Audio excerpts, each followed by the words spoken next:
might have Betonjoker coming in, who's more of an aggressive early game jungler, who might be able to match Horror a little bit better. So no big changes in the bans thus far. Kalista again taken away by Unicorns of Love. The last time Vardags played at the analyst desk told us was in week 4. And it's quite an interesting dynamic that he's still not put in the hours in the play to learn it for whatever reason. For H2K, they're discussing their next ban, but we should expect it to go PowerOfEvil if they're going to stick to the same strats. Let's just talk about how big of a problem it is that you cannot play Kalista in this meta, because it means in the pick and ban phase, what teams used to do was they would say, we're not going to ban Sivir, we're not going to ban Kalista, we're going to trade it. So you get one, we get one, we're all happy. Unicorns cannot do that, so H2K can ban Sivir right now, which they should in my opinion, to make sure Vardags does not get it. And Unicorns couldn't try and force a Sivir to be open so Vardags could pick it up because he does not play that Kalista.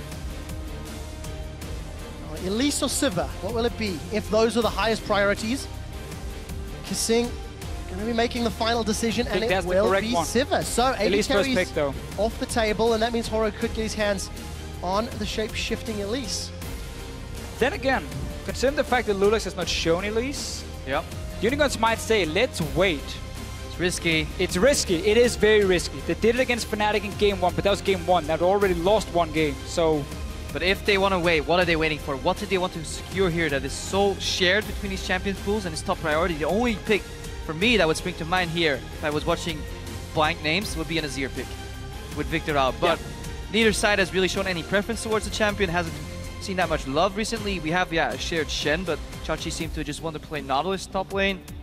So there doesn't seem to be any pick that Unicorns really need here as a takeaway from H2K, because if they take Corki, Hjarnan can just Tristana again. Tristana, Thresh, that dual lane beats the Corki Morgana lane. Morgana's banned away this time, but H2K can run exactly the same setup, so Thresh is not contested from Unicorns. And Elise, they're basically saying, loulex, can you play it? Otherwise, we're going to get it in the next rotation. Just an unnecessary risk, honestly. Talk about that Azir just very quickly, Krepo. Neither mid laners played Azir in the summer split. Not expecting to see him. Ryu's got a very wide champion pool. He's shown that he pulls out whatever works in the circumstances, but he likes playing as assassins. I want to see now that the Morgana's been denied of Hylissang if he's going to go for the Thresh, to get baited into, because if he picks it up, H2K likely have an answer ready. Or if he plays that Braum again. I really like Braum as a champion. I really like Hylissang on Braum, and I think it could augment and just help Unicorns of Love get to the early game safely. Because it's like a mini Dark Binding. You connect it and you have some zone, you have some slow coming out. H2K do take the Thresh and Elise. That is a really strong gank combination. You can Lantern in Elise for Repel, you can set up hooks into Cocoon, Cocoon into hooks, play. So many possibilities. But it will require synergy between KaSing and loulex, and that is one thing that we have always criticized H2K for. It is still, though, such a good combo, and the fact you take away Elise from Horror, so technically this Corki first pick did absolutely nothing for Unicorns of Love, because Vardags is just looking to play that Tristana anyway and get the same setup, so now you have a mass amount of pick potential with Elise, Thresh together. A combo a lot of people would say is one of the strongest you can have in the game right now. What it did do for the Unicorns of Love is get a comfort pick on arguably one of their weaker members on Vardags and counter pick potential, but we saw last week Unicorns of Love had plenty of counter pick potential and never made it count. So they need to make sure that this Evelyn jungle can add enough pressure and unpredictability, because you said what you could do is play the vision game. Well, you can't play the vision game obviously against Evelyn. That might just be the approach that Horror wants to take to win out this early game. I think it's a bit of a stretch, but maybe. Yeah, the concern is, again, Elise is such a good duelist. She can invade into that jungle, place the deep wards at the camps and start at least remove some of the options of where Evelyn can be, and then you start predicting with where didn't we spot her. She wasn't on the bottom side or bottom side for the last 1 minute. She has to be top side. Watch out. But what Unicorns did is they say, okay, we need to take a very, very strong mid game. Evelyn flank with a Shen ulti is a fantastic combo to start the fights and reach the backline in that case, because you get the Evelyn flank. And again, the Corki, it's very mid-game focused. They can go center in the mid lane one more time as well. Yeah, definitely want to see more aggression coming out of PowerOfEvil here. Not the pick that leans back, not the Orianna of sorts that just waits for these items to scale up. It's going to be too risky if they go for that. Engage coming out of Hylissang potentially here though, so that's could be an opening, but just again, very explosive mid-game focused. It is what we like to see from him. When he can set up the kills, when he can set up the picks, he did it on Morgana. It now got banned away by H2K. You mentioned Braum before, how he's a great Braum player, it's a great champion. but the playstyle of Unicorns often need him to be the big carry. Wait. Shen support. Shen support. So, Gankplank top, Shen support. Okay, it was just a matter of time before we saw that Gankplank top in the EU LCS. It's such a strong pick. Been like a sleeper OP, honestly. Yeah, and this changes everything. While we were saying very mid-game focused, Gankplank scales incredibly well into the late game. Pop a couple of barrels down in those fights, get some massive AoE going. That's fine for the late game. Then you can go late game with Orianna.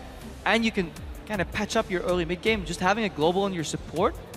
But we need to see if Unicorns of Love can show the same resistance against the tower pushes and sieges from H2K, and the picks coming out of Elise, Cocoon, KaSing with the Thresh hook, and just Gnar roaming the fights and getting those early dragons as well. So if Unicorns can survive the early to mid game, might see a great game here. I think it's a big if as well, because Vizicsacsi's been traditionally a tank player and has not really played a lot of carry-based champions. You look down his most played, and it's all frontliners. H2K will lock in Ahri once again for Ryu. It is his current preferred champion, as he's played it in the majority of his matches in recent weeks. Yeah, if it ain't broke, don't fix it. Yeah, if Brawley threw a proper tantrum in between the games and told them, hey guys, start of the game was fine, mid-game was sloppy, we talked about this before, this is how you bait a dragon, this is how you bait a baron, this is how you close out the game, then H2K will be in prime position, because I really like this lineup that they've drafted together. It fits H2K so much when it comes to this mid-game spike they like to use. It allows Ryu to be aggressive, strong 2v2 bottom lane as well for Hjarnan and KaSing. But on the side of Unicorns, the fact they finally show a physical damage dealer in the top lane suddenly means they're not stacking heavy magic damage like we saw in the last game. They have the Corki, obviously adding 50-50, and then Gankplank with the AD up top here. Trinity Force into Infinity Edge. If you stand on that barrel late game as an AD carry, it hurts. So far, PowerOfEvil has yet to change his Ignite into a Cleanse. He seems to have it locked in, so he's playing Ignite into Charm and Cocoon. Just changed it very Just second. at the end? Yeah. God damn you, PowerOfEvil. Just in the very end. The one thing I would like to mention about the wave clear on the sides of UOL, as well as the global pressure from that Shen support and obviously the teleport Gangplank plus the cannon barrage, there's going to be some tools for UOL to counterplay some of the early map play that H2K used to get an advantage earlier in the series. This is basically making it a lot easier for Hylissang to roam. Again, you got the 1v2 AD carry in the Corki, you have the Shen, global, use that on this Gankplank, he can one-on-one almost anyone. And we'll find out if Vizicsacsi can make Gankplank work. We will be seeing the rework GP in Stockholm in Game 2 of the best of 5. And I'm really happy for PoE that he did spot that Ignite versus Cleanse debate, because playing mid lane, Charm Flash to Cocoon is just straight up death. And then starts snowballing. You really don't want to give a kill to Ryu in this lane, because PoE will be playing passive, aggressive summoner down. Ahri will likely want to push him in, especially, as we mentioned before, Elise thrives as an aggressive jungler. What do you need to do against Evelyn? Invade her jungle and play reverse jungler bingo. If you don't see her on 3 camps, that means she's likely on the remaining 2 or ganking a lane. That's how you take that approach. You spot the Evelyn, and then you out-jungle her. And it's going to be a bit difficult for Horo really to find a lane to gank. Orianna here in the mid lane is a bit tough, at least pre-level 6, to set up the gank. And then against triple dash from Ryu, Gankplank over in the top lane wants to scale up a little bit. And the bottom lane as well, Thresh, Tristana, such a safe lane in many ways, Lantern and the jump. So it's going to be difficult for Horo in the start to find the lane. So you just got to worry about where is loulex and how do I stop him from ganking. In 2 games in a row, H2K have grouped up and then split up a little after scaring Unicorns away. H2K going to get the deep vision. Unicorns may be able to get to that Gromp in time, but second game in a row, the early vision dance is going in favor of H2K. Yeah, what I really like on Evelyn is not so much ganking, but counter-ganking, because that forces you, if your team knows that you're there, but the enemy doesn't, you can dodge these skill shots that they're going to throw out of you aggressively. Sidestep, turn the tides, turn the tables on them. You'll need good vision control. You have Chachi going for the traditional early double jungle. Top laner and jungle share, top laner tanks, then goes to base, gets health, teleports to the lane. What you're going to see here from Chachi is first he hits the minion, procs his passive, then he shoots the barrel or hits the barrel. That resets his passive so he can now proc it one more time, and it does a lot of damage. Look for that when he's trading in lane as well. Like the perfect dream for Gankplank in a one-on-one trade is you hit them first, proc your passive, you shoot that barrel next, and get a second hit of passive, speeds you up, slows them down, and does a ton of damage. Yeah, and this 2-man early jungle start definitely helps Evelyn more than Elise, because Elise traditionally is a very well-sustained jungle on her own. Evelyn is known for going incredibly low on that 3rd and 4th camp, so We'll need to see even more unpredictability from Horror here, as he'll be high HP after a couple of camps. We see something different from This is risky. here. This Good is adaptation. super risky. You know it's a lane swap, so there's going to be 4 members from H2K on the top side, and you go for that blue buff. You can't do that. The flash hook connects! KaSing gets a double flay! loulex is sinking the fangs in, he's in spider form, flashes forward, the spiderlings get first blood on jungle Elise! What are you thinking here? You got 2 members on the bottom side, and you start there on the strong side, and you say, instead of invading in on the enemy blue buff, and here's why we can go back to level 1 and the warding. Unicorns of Love had 0 vision in the jungle of H2K, so they didn't know where Elise and Gnar were starting. They didn't know if they could invade in and take that blue buff after taking on red and just stay on the bottom side of the map. Instead, they went for the greedy play, punished. And this is incredibly greedy from Unicorns of Love, especially if you consider that Vardags and Hylissang did Crux together, and then Hylissang did not move in the enemy jungle to spot what cams were still up. He didn't provide vision for his team, and they got punished for it. Really poor mistake. This is entry-level lane swap knowledge that you should have had in playoffs already, and it can cost you the game. Round 2 in the best of 5, and H2K find a way to get an early lead, 1,000 gold advantage, thanks to the kill and the farm. There's already tower pressure up top, and Hylissang is babysitting Chachi, while we see Vardags facing off against Odoamne down bottom.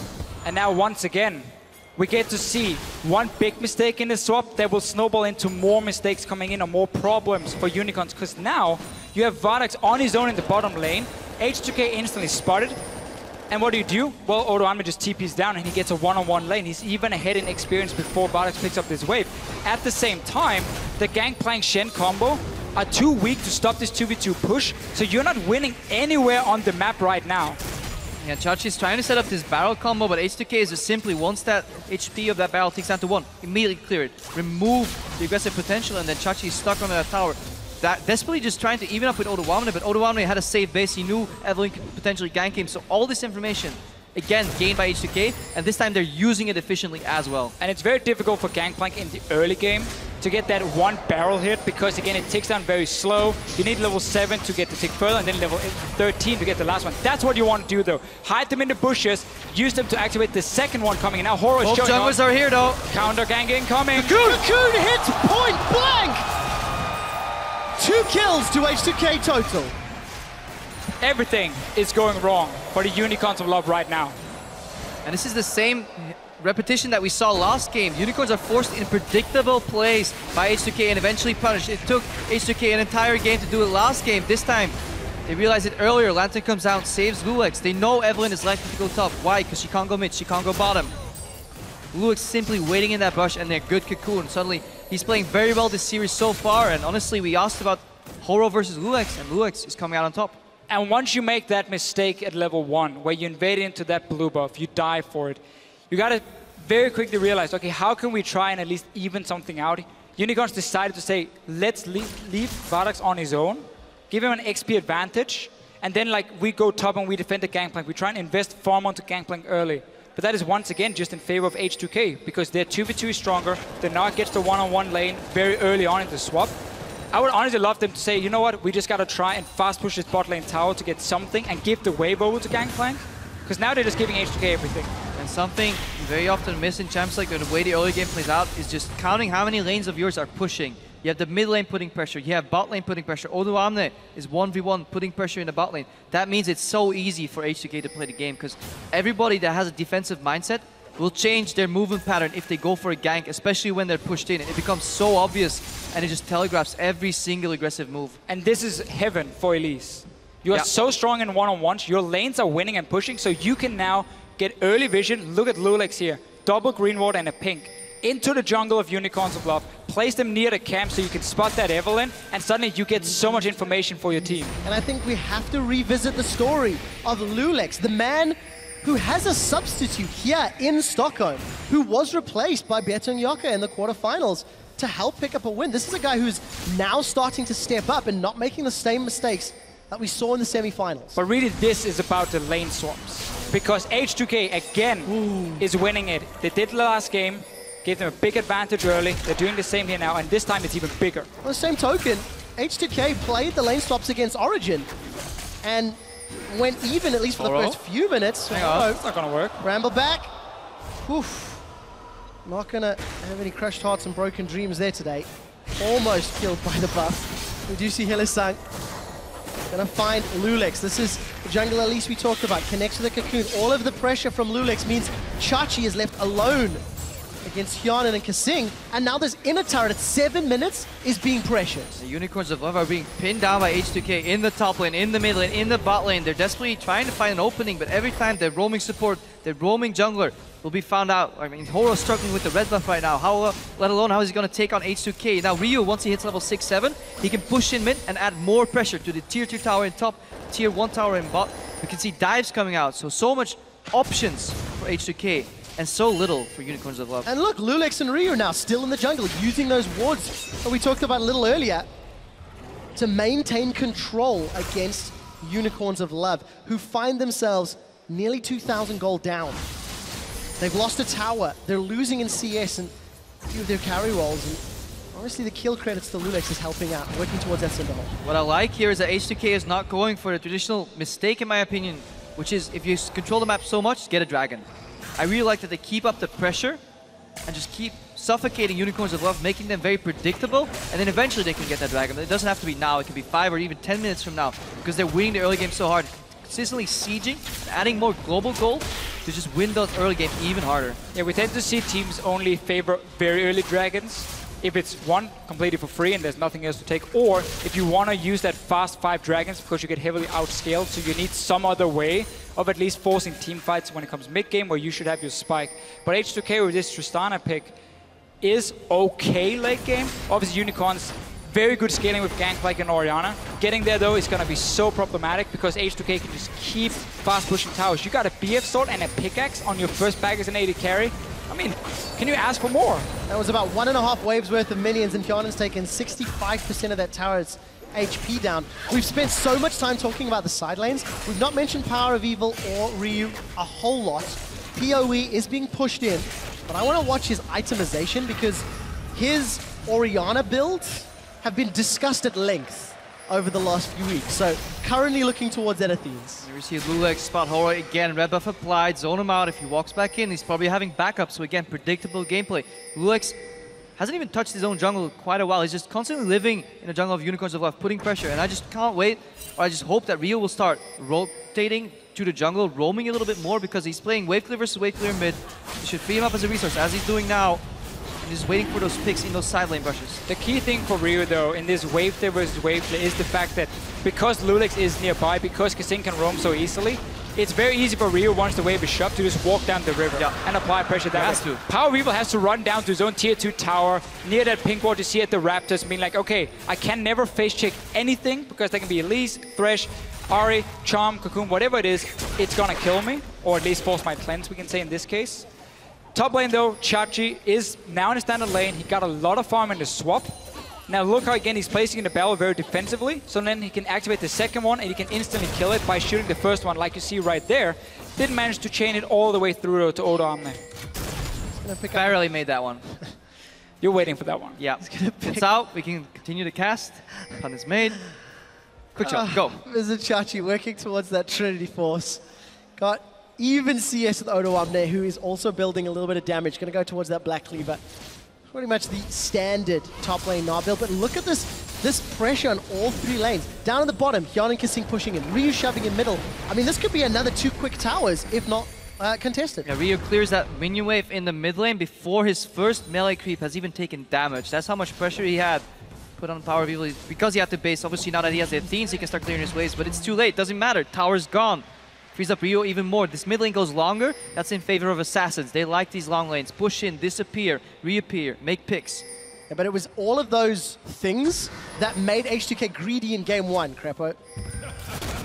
And we all talked about it. Here's the cannon barrage. loulex is in a little bit of trouble. Stand united. Horo's going to have the stand united. Flashes in. The charm connects instantly, so the dash taunt does not come out. loulex is going to find himself in front of a pirate. Going to eat himself a barrel before rappelling up in the air. What goes up must come down before it gets taken down. Kill to UOL. UOL really don't like spiders.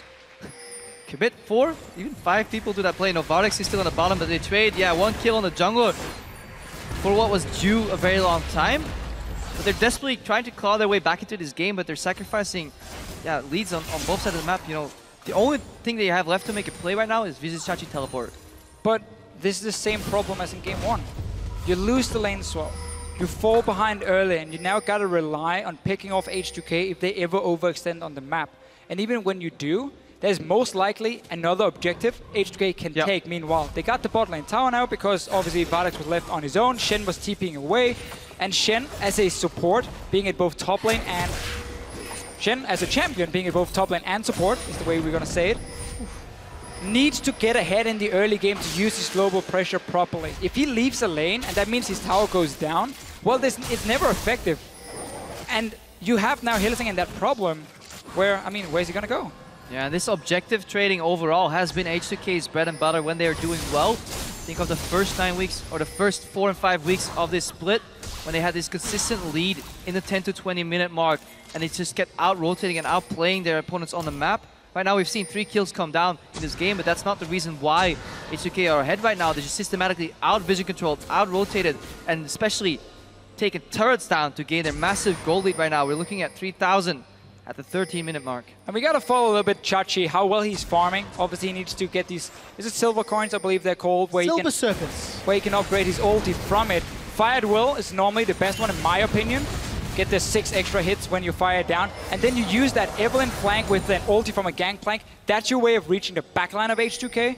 The concern is, they're not looking necessarily to run away. They're looking to land one skill shot on you and just one-shot whichever target they reach. Well, Chachi can eat an orange, it'll be okay. For H2K though, they've set their sights in the inner turret, got 4 members around and an Odoamne teleport available if needed. Look at the ring of wards behind Unicorns of Love. H2K have set up the siege. Now at this point in the game, Corki still has a decent amount of wave clear, and this is where you're still not that strong on your champion. Stun Flash goes wide because KaSing walks forward. Doesn't connect. We do see the barrage coming down. Death Sentence connected. Hjarnan's got 1. We are going to see loulex go up, but he will get killed in flight, trading 1 for 1. And in these situations where Corki still has so much wave clear, H2K are forced to make those plays. Oh, hang on. Horror's going to go down. Ryu finds the charm. They're forced to make these plays a little bit too quickly, over-eager. Luckily for them, Unicorns at the other side misplayed twice as well. Horror should never die there. Flash taunt, or taunt flash rather, should connect. He literally hopped over KaSing. KaSing, he stared death in the eyes and he said, come and get me. Walk forward into the turret. Was the right play? Not quite sure if it was intentional. loulex gone down 2nd time as well. Kind of weird position for him after that dive, was walking through the tower, but he got a few early kills for himself. Not really been able to use... He's gotten the early vision down, so let's give him that. Yep. But we haven't seen him really snowball that lead he got on this Elise, early on at least, from him. Instead though, Unicorns to get a kill, but H2K is back to just taking control of the lanes. Yeah, H2K is so used to taking down these towers that they're actually over-committing to them. They can simply choke out Unicorns of vision, make picks here, especially like this. Jump aggressively on Vardags, pop that E, potentially get a reset. It's all Sweden in this fight down bottom, but Vardags is going to be able to get away. Taunt, again, not going to connect. It forces the ulti. That was a good taunt.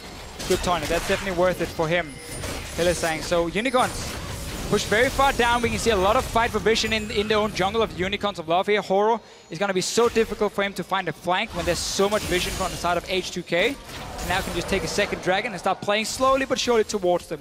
And Horror getting his red buff amidst 4 wards from H2K is technically a mistake. And that mistake started with overcommitting at a tier 2 tower in the bot lane. It manifests itself later. All H2K have to do is just choke Unicorns out of farm. Say all you're getting is these 3 lanes of farm. We will take your jungle creeps and ours too at the same time. And then we steadily improve our gold lead. And some dragons. The thing about the play they made before, had they just seen the engage come and then instantly back away, they would have forced the teleport. They did manage to force teleport. Did lose a member for it though, or 2 members before, but they have TP advantage. So that is an opening for you now. But if you are H2K, you technically can just keep putting pressure on all 3 lanes and wait for Baron to spawn. And then start playing around that one and force a fight against Unicorns of Love. Especially when you have a dragon lead, a tower lead, a gold lead, a kill lead. You can debate the scaling. Ruby Crystal lead, 4 of them. KaSing's going to follow through with the death sentence, but he's going to get taunted. Now in a 1-on-2. Hjarnan jumps forward. loulex has joined. He throws out the cocoon, throws down the house, and the crunch comes down as Hjarnan gets the kill. Up top, though, UOL are pushing the tower. But that whole setup was supposed to be H2K walking in with 2 guys in the bottom lane, a jungler, and then a TP from Odoamne to just 4-man dive unicorns and take the tower. Instead, KaSing walks a little bit too far again. Very, very quick with the plays H2K are making. Gets punished, dies for it. They lose a top tower. And once again, unicorns slowly but surely get more and more gold in this game and sneak their way back. Yeah, sneaking their way back, especially with that double Triforce now finished, so they have a mid-game Band-Aid put on their problems right now. Vardags, he did good job there, Valkyrie mid-cocoon. Eventually negating that car control. He wants that farm though. Flash cocoon! The flash cocoon connects, but Vardags channels the Valkyrie. Hjarnan again aggressively goes forward. That's not the direction you want to go. Vardags stays alive. loulex is trying to retreat, and Horo not going to chase him down. This is not the gank you're looking for, H2K. Just simply play with these jungle creeps and those minions. Just accrue a gold advantage that way. Don't go for these dives over and over and over. Stupidity is doing the same thing over and over again and expecting a different result, and it's just not quite working for H2K. However, they're still in the lead. 2k gold, 2 dragons up, they have plenty of towers. They have the ability to learn from their mistakes here. Yes, you're still in the lead, but this Gankplank has 2 kills now. He's getting free farm up in that top lane. He didn't get shut down that much from the lane swap itself. His damage late game is going to be insane. We know Orianna with the scaling as well coming in from PowerOfEvil. So instead of H2K cleanly, like we used to see them do really well, snowball the game, they're giving unicorns way too many chances to get back in the game. I think H2K have been warming up with some different games because they think Greed is good, but Greed is not that great in this game. And it's another game in the series. H2K in the first 10 to 15 minutes clearly outplay Unicorns of Love and then overcommit to plays, whether it be map or individual.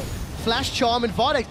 I tell you what, Vardags has like rebound Valkyrie to spacebar or something because he's hitting it the moment anybody shows his face. Yeah, and he's definitely playing defensive. He has a utility AD carry champion that allows him to wave clear, and he's drawing ganks. That's all the unicorns need him to do because Shockwave comes out from PowerOfEvil in the mid lane. Horo's going to take down loulex. loulex rides the lantern. Oh! Vizicsacsi, he gets his 3rd. Throws down the cannons, the barrels, the fire, the trial by fire. KaSing's going to get the heal. Hjarnan's got no flash. It's K. Chachi is going to eat an orange. It's K. He's got another one. That's 4 kills for Vizicacsi's Gankplank, and he's not done. Looking for more. Hylissang flashes over the wall. We did see a kill credit secured by Hjarnan. Hylissang wants to run Hjarnan down. H on H, the taunt gonna go wide. That was a sick move by Hjarnan. He knew Hylissang was cutting him off in the back, so he just got a simple reset on that jump after killing somebody. Taunt dragged him back, but there was a wall in between. Hylissang almost got the better of that one, but he just got outplayed, and Hjarnan, he'll have to carry this game. 3-1 and 2 right now. Odoamne wants to fight. Taunt. I think he's in trouble. I think that was a little bit too much. Flashed away, a few more seconds, still charging. One more hit. There we go. PowerOfEvil. How would we describe this action from Odoamne? There's a word for this somewhere. Greed, yes, exactly. H2K. Have you said that before today? I think we may have mentioned it once or twice.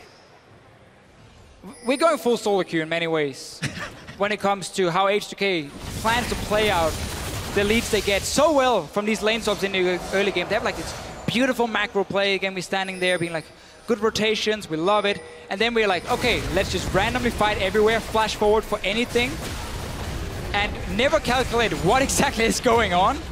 And unicorns are still behind, but they're still getting gold on very, very important members. Now this time it makes me wonder why Hjarnan opts for the static shift. I really think, hang on, don't die now. I'm making a point here, Hjarnan. That Phantom Dancer would have been his best second item because he really doesn't need to get that early Lost Whisper because 1, he's so far ahead, and 2, there's very little tank itemization on the side of the unicorns. I would have loved to see a Phantom Dancer just hyper scale into the late game with that Tristana. Here's one of the moments though where Gankplank really can shine as well. When it comes to sieging a tower, the zone control he offers with the barrels is so important. Have again the 1 barrel at you, and then chain it into the next one very quickly. You slow people down, and then you have this mass amount of dive coming in from Unicorn. Yeah, and you've also got to remember, Orianna does exactly the same thing. Put the ball down. You got to worry about the balls, the barrels, the bombs, the explosions. loulex, you should not be here. Gonna get repelled up in the air, but he's in the middle of the entire Unicorns team. Chachi finds a 5th kill. And after we praised loulex's early game, he gets caught out of position multiple times. Mostly because they're not working together. We see loulex on his own, KaSing on his own. They're not moving together where they're so lethal. Support and jungle should be twins at this point in the game. They should be moving in unison, trying to make those picks. Ryu is not cleaning out the wave, but Unicorns of Love, they won't have it. That and also Unicorns have control of the map right now. Ryu's going in though. Oh, he's gonna find Hylissang. The shockwave is gonna pull him backwards. Ryu's gonna flash away. It was only KaSing that was caught. They've got themselves a support. We did hear Cannon Barrage being fired. H2K get one back. Well, we could just see how hard it was for H2K to start a fight. They had to send in Ryu first, like dashing forward, being like, okay, we need to connect the charm to start anything.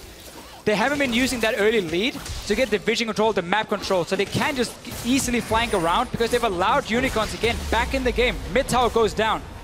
You want 3 dragons? Not gonna happen because next one here is on Unicorns. And going back to picks and bans, we talked about how the same bans would just neutralize Unicorns of Love, how H2K could stick to that plan Fnatic had. But now Vizicsacsi is showing the Gankplank. He can play that champion. Yes, he struggled a bit in the early game, but he's 5-0 right now. Let's watch that again. Ryu is forced to go in. No charms because he used it.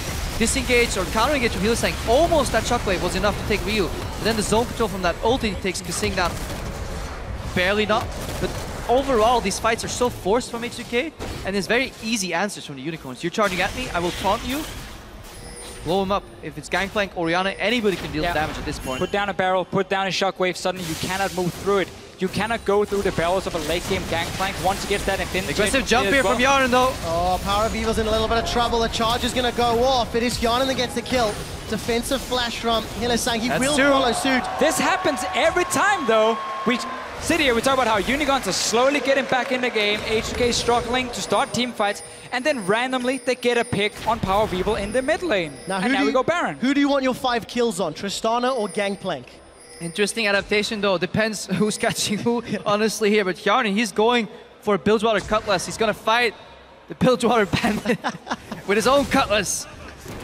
Because he speed up so far and he doesn't need the armor shred, so he's just gonna get a Borg to stay sustained in these fights and just keep walking forward. You know, deny the poke and the zone control. If he ever gets hit by a barrel, he can lifesteal up. Right now, we see Odoamne zone. They've Gnar ready. Baron's down to 2. Should be able to finish this Baron instead of fighting. Well, the barrage is going down. Hjarnan's in trouble. He's actually going to secure the Baron. Vizicsacsi gets caught by a cocoon. Going to flash away defensively. Summon a heal. Used there by Vardags. Vardags looking for more. Stand United is being channeled. Going to deliver Hylissang. KaSing is so much bait. He's pulled all of Unicorns towards him. Baron secured by H2K. The cost was only 1 so far. And no minion waves pushing just yet, except for the mid lane here for UOL. They got some of them coming in. They want to get at least the mid tower as well, but it's the same setup. PowerOfEvil gets caught in the mid lane. H2K instantly reacts going to the Baron, and despite them having some poor plays for the last 10 minutes, they still managed to get that crucial objective. Oh, Odoamne is caught out. The taunt lands. Hylissang finds it this time round. Ryu's flanking though, bottom right of your screen. He's already killed Horo, and he's killed Hylissang. So quick, we didn't catch it. PowerOfEvil's going to channel the shockwave. It means nothing. H2K want that ticket. And at 25 minutes, they've got themselves a 4,000 gold lead. And the point I was about to make is how can H2K siege into these barrels, into the Corki wave, into the potential shockwave. But now that all 3 of them have dropped, inhibitor is right for the taking. H2K can push home this lead, get a Baron, get an inhibitor, and suddenly the map opens up. They only have a couple of seconds left though before Horo and Hylissang are respawning. See if they can get the inhib. I think they're going to get this power. Hjarnan though took so much damage from that powder kick. Vizicsacsi's Cannon Barrage will be up in a few seconds. Yeah, imagine if the Unicorns were just a little bit more patient. Said, okay, that's the damage we have. Add an Orianna to that. They will never get this tower. However, they greed a little bit, just as we're used to in this series by now, and they lose their inhibitor turret. Another one connecting them for Chachi, and now he can chase. Another spider bites the dust. Chachi's going to look for more. Parley does not crit, and loulex gets away at the cost of his flash. And I think it's happened now for Gankplank. Again, we mentioned this a little bit earlier. Let's talk about after the replay, because Odoamne goes down first, couldn't even pop the Mega Gnar, but Ryu is flanking down bottom here. Beautiful setup from him, and now he can finally get into the back line. He doesn't have to dodge the ball or the barrels or anything. They get the kills they want. I just want to see what happens if H2K tried to siege against his double zone control from these barrels and the ball, and they can somehow make that work. You know, pop Orianna ulti into a barrel explosion. That is enough. No AD carry can itemize against that. No amount of sustain can itemize against that, because you will literally be blown up to smithereens before it even matters. All H2K is waiting for is the TP to be ready for Odoamne, and then they can say, okay, we know your team fight right now is going to be insane with the damage coming in, so we're going to split up instead. They're going for loulex though. Yeah, we did see Death's Daughter fired onto H2K to defend the blue buff. Who's going to get the final hit? It looks like it was secured away there. Chachi got it. Chachi, in fact. I saw the smite going down. It's going to be enough. H2K still using the last remnants of Baron, but they've got an inhibitor to take out. Chachi also delays his Infinity Edge because he wanted some power right now once H2K picked up that Baron and went for Brutalizer. He really needs Infinity Edge as fast as possible. It's such a massive spike for him because, again, when you crit on the barrels, it will crit the AoE damage. And then the good old Gankplank is back, just even more deadly. We'll have to find out if it's going to be more successful than the AP Gankplank.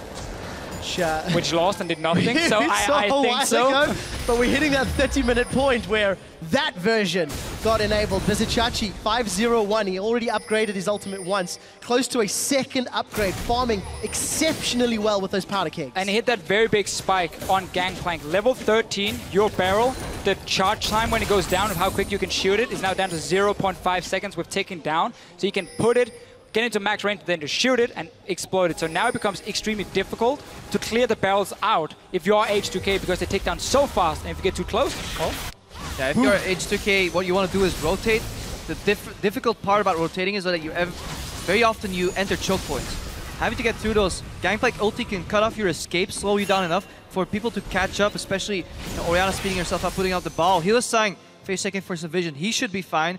So having control of this choke point is definitely what H2K will need to watch for. How do you beat that? Generally just by split pushing, putting deep vision, and using that Gnar to your advantage. You know, allow Odoamne to put pressure, and then use that teleport that we talked about earlier. H2K's vision's been pretty good this game. You can see on the minimap they have relatively deep wards towards the top half of the map, where Odoamne spent a lot of his time. And in the previous game as well, they also put a lot of wards down, but they don't always make use of those wards. So what H2K is trying to do right now is like fake the solo push with Hjarnan and have Rio linger around. Sadly for him, he was standing on a ward. They realized this, so they peel back and they start setting up for this dragon. But teleport comes in from Chachi though. Vintage is completed for him, so he's a massive Gankplank right now. If he connects a crit with that barrel onto Hjarnan, he's basically out of the fight, but we can see how H2K is saying, we don't want to risk that 5-on-5 team fight, so we're going to 1-3-1 split instead, trying to also fight out of the jungle, get away from these choke points you mentioned before. This was a very quick dragon though, and they got TP as well, so very key for their 1-3-1 setup coming in. 30 minutes into the game, and Chachi upgraded his cannon barrage a second time. Fire at will. As we've now crested that 30-minute mark. H2K still hold on to the gold lead that honestly they earned 20 to 25 minutes ago. But they cannot break through the wave clear that Orianna and Gankplank are putting forward, even with that Baron that they were able to sneak. Yes, they can clear the waves that H2K push into them. However, they yield and sacrifice the map vision. Baron area is barren of wards. So if the H2K keep up this pressure, they can move back in, either decide to bait it or just simply burn it down. They have a lot of damage. Gnar, Tristana, and Elise can 3-man that barrier very easily. Well, for example, Ahri is just waiting for a pick, you know, with the added lantern to get her out of there without even forcing her ulti. So there's a lot of options for H2K, but there were a lot of options for H2K last game as well. They just didn't always choose the right one. But I really like this move here, because what H2K is doing is, because Baron is respawning, because they know they can play around it, they take the top wave and push it in, so they can move from mid lane to the top one. That does two things. One, there's obviously a big wave you can use, or it was there a few seconds ago, but it also gives you the control of this top side jungle, which is what you need to play around. Face check into an Ahri, you're gonna die. Two problems for H2K. One, that bottom wave is pushing away from them, is towards their own base. That is a slow push set up by UOL. Second problem, Vizicsacsi. Those waves, they tend to disappear pretty quickly, and if they connect the damage like you see on Rio right there, one mistake in that setup that takes about a minute to complete. One mistake, one poke, ruins it all. And I wondered how Chachi was going to perform on the Pirate. The answer is exceptional. Hjarnan's got caught by the shockwave, the fire at will, Death's Daughter. will not be enough to kill him because KaSing is there with the Lantern of Life. Now he does escape, but this gives a window of approximately 30 seconds for Unicorns of Left to force something. They use GP ulti, they use PowerOfEvil's Shockwave. Are they going to commit to this Baron, and can Ryu get the flank off? Well, Ryu's going to look for him. Chachi's in trouble. Oranges are good, but they're not that good. Barrel's going to pop out of his powder keg, and Baron even going to give one more shot into Ryu. Oro may be able to get away, and a lot thrown in, but nobody down yet. Another very good flank, though, from Ryu. Unicorns knew they had no control of the Baron, so they just had to move in and clear some vision away. Didn't really know where the rest of H2K were, so didn't start it wisely enough. Everyone else, though, still slowly but surely getting in the game. PowerOfEvil now, 3 items completed. H2K needs to be careful in these next fights because there's enough damage to one-shot them. Yeah, fool me once or fool me twice, fool me 3 times, and a barrel will explode in my face, so definitely want to be careful if you're H2K here. Odoamne gets chunked, they spot Horo. Well, gonna turn onto him, Death Sentence doesn't connect. Hjarnan did get some damage down, but Ryu, he's been soloed! Chachi has found him! Powder keg goes out, and boom! loulex is slowed. An aggressive Valkin from Vardags.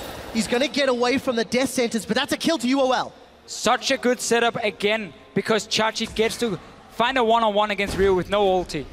And whenever he gets it, he's gonna win it. He's so fed now, 6 kills, late game. H2K, you were greedy, you got punished for it multiple times. Baron has been started though, loulex is nearby, and this is still risky for Unicorn. Oh, we saw a flash taunt there from Hylissang, and I think he may have hit it. Odoamne is backed away.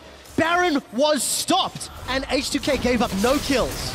Yeah, again, loulex at the back of the pit, threatening with a smite. It is harder on Elise because you obviously have to repel up and down, try to Q smite, combo, execute. Let's watch this again. Barrel into barrel. If you don't have perfect vision, Vizicsacsi will pick you off. He flashes over the charm and then decides to kill Ryu. Sidesteps. 500 gold. Coming back, 500 gold. I do like me some gold. Playing the good old Gankplank. Go to GP10 items. Don't need that. Just get the shutdowns instead. And we have one of these games now where Unicorns as a team, like this is where they really shine. A game where Vardags is on the more defensive, the wave player duty on the Corki, and he's not going to be the main carry at all. Because look at his items again, he's pretty far behind. But because you have Chachi and PowerOfEvil leading the charge, they are the ones who will win the game for you. They are also the star players on this team when it comes to carrying. I'm going to add, it's more than pretty far, Deficio, because if you look at the gold difference between Vardags and Hjarnan, it's 3,000 gold that Hjarnan has extra. You always have to see why these things happen, and that is pretty much almost the difference between H2K and UOL, is because UOL use him as a wave clearing resource where they need him. They funnel all of their side lane farm to their carries, Vizicsacsi and PowerOfEvil, to say, okay, we can win this fight on 2-man carries, and that's definitely true right now. All they need is Vardags to, you know, clean up the Valkyrie in aggressively. He is the steelback of this lineup right now. And they can, you know, Unicorns are playing so confidently. They're in H2K side of the map. What will it cost them? They seem to be committed to this. Inner turret's been secured, while it looks like H2K are going for the Baron. They are onto the inhibitor turret. Baron will be called. Empowered recalls, 4 seconds to get back. Inhibitor turret is down. Unicorns of Love will be getting super minions in the bottom lane, but they know their opponents will be here quickly. That was a conscious decision from UOL. UOL didn't want to try and dance around the Baron any longer, didn't want to risk walking into H2K. So they get the bot lane inhibitor, which normally would mean a lot if Baron is still alive, because you want the super minions on the bottom side. But H2K now has the chance to push. And the wave this on is going to mean a lot less for Unicorns with Baron finished. Face check here from KaSing, because they want to get to the dragon.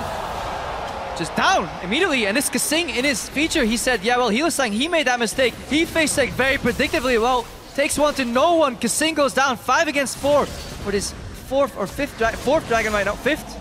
Math is hard. It will be the 5th in total, but if H2K secure, it'll be their 4th dragon, which puts a 6-minute timer on Aspect. H2K have got their 2nd Baron of the game already. Dragon's being focused down, 2,000 HP, gonna get chunked out. It's secured by H2K, but how many will they lose? Horo is gonna be able to take one before going down himself. A messy fight, 1 for 2 thus far. Ryu is going to get himself a double kill. PowerOfEvil and Chachi moving away! Ryu gets blown up! PowerOfEvil once more! He's looking for Hjarnan. Can he cut him off? Hjarnan's got some life steal. There's a teleport now coming in from Odoamne. And I think PowerOfEvil's going to get run down. Odo's going to get the Chachi's on his way, but he's going to get that kill. So, messy fight to end it all. Oh, I'm never a fan of seeing my AD carry Valk into the enemy team to try and clean it up. Had he stayed with Chachi and PowerOfEvil in the back line here for Unicorns of Love, they could potentially have turned it around after that crit. But H2K, 4 versus 5, take the dragon, get the kills. Odoamne is back and he's hitting the inhibitor. The biggest problem for the Unicorns is, yes, they get a pick, but well, who do you take away? The support, what do you use for that? Shockwave, one of their biggest zoning tools, and this just allows H2K to position and Ryu to go aggressively. What's this again? Barrels miss, so Chachi just uses combo. loulex secures the dragon with the smite combo, and then the horror just gets exploded. Ryu can comfortably play in this pit aggressively because Odoamne is zoning in the front. If this was a shockwave available, this fight would have been over, but this completely changes the way this fight is played, and obviously, yeah, baited. Never worth it. Oh, never worth it. 35. At best, you go 1 for 1, so it's never worth Valkyrie in as an ADC. Especially because we also just talked about how this game is not about the Corki. Sit back, you're wave playing, you're killing turrets. It's your duty as an AD carry in this game here. Do not risk flashing forward here to try and take down Odoamne. Now, as these teams set up vision, again, I just want to talk about how this all came to be. There was an inhibitor trade for Baron from the Unicorns of Love. Why did they do that? Because it reduces the map from 3 lanes to 2, hopefully for them. You can put these guys together, then you can maybe pick them off like they're picking off loulex right now. No Raves or Raptors to go to, but wow. Shen gets blown up. Support Shen's not tanky enough, nor is jungle Evelyn. Hjarnan's looking for more. Horror's going to go down. I think that was to the red buff. Then we see the reset. Hjarnan's looking for Vardags, and he's going to find him. That's going to be the quadra kill. Is he going to find the penta? No, PowerOfEvil's run away. There's a cleanse up at the charge. It hits. This might be a penta. No, real good. Real good. It's Sweden. Hjarnan could have gotten the penta kill. And Ryu secures the ace. H2K in a 5v0 will tank up the Nexus turrets. They will get 1, they will get 2, and they will go 2-0. And look at the player cams. No remorse from Ryu. He doesn't care. I'm here to go to Worlds. Screw your pentakill. H2K 2-0 up. And in a flash, finish that game. So this game, once again, after a fantastic start in the lane swap for H2K, where they outplay the Unicorns of Love, they punish their mistakes. We see the same thing. Yeah, greed. They give away too many kills. Chachi and Gankplank, he got 7 kills, 300 CS. Getting closer and closer to a full item, and we saw his damage, like 1,000 crits with the barrel. And it seems whenever these teams get ahead, whether it's raw gold numbers or just pressure, they make the same mistake. Unicorns, they had complete control of the game all of a sudden. They could just go back, wait for the Baron buff to wear off, use the fact that they can annihilate sieging easily, especially once the map gets reduced to 2 lanes. What do? They commit for a full pick on a support, and then they take a fight where the Corki Valkyries in aggressively. So whoever team gets out on top decides to make very greedy, overreaching mistakes, and we'll have to see if that happens in Game 3 again, because it's exciting, it's a lot of action, but it's not the greatest League of Legends. Yeah, but it can't happen for Unicorns of Love. They have no more room for error. H2K, now we'll see how good they are closing out not only the game and the series, but that series of picks in the mid lane. The game ended at a completely unexpected time. I felt like we were going to go a lot longer. I felt like it was going to be more Baron plays, etc. And Unicorns just completely punished for once again being out of position. Well, the comps are so explosive, though. Yeah. For these teams. I mean, one crit from the Gankplank, Unicorns win the fight. One great shockwave from PowerOfEvil, or we see the Shen support go a little bit too far forward. Yeah. Hjarnan starts hammering people down, and then Ryu denies everything. On that Tristana, I really like the way he's approaching these fights, because he's not afraid to jump in aggressively. He probably is the only person on H2K making these greedy plays that are actually working out. His plays are calculated. Whenever he jumps in aggressively, that's the key. He's making them for the right reasons. Everybody else is looking at Hjarnan, it's like, what you can do, I can do too. And then I feed. I think Ryu's the only one that's also finding angles. Yeah.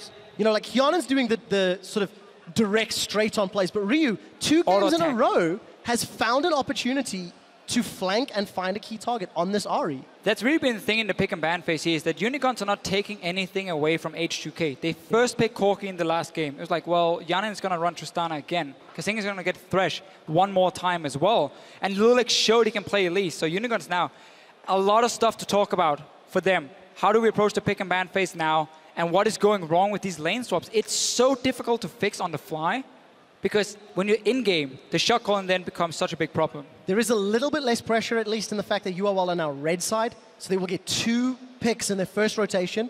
What are they willing to give up, and what are they willing to secure that maybe could help them? That's something that they're discussing at the moment. Maybe that Corki has to go lower in priority.